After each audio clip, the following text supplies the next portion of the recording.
Hey everybody, how you doing? This is Michael Williams at the Waste and Water Show in York, Pennsylvania.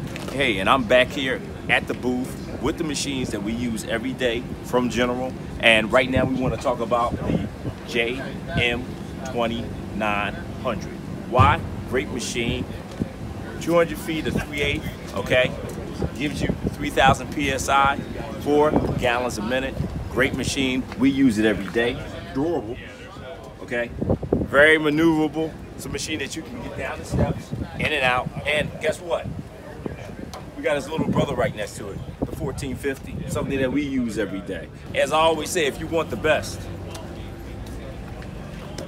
you got to go with General. Why? Because General's been around 100 years. Pound for pound, General gets down.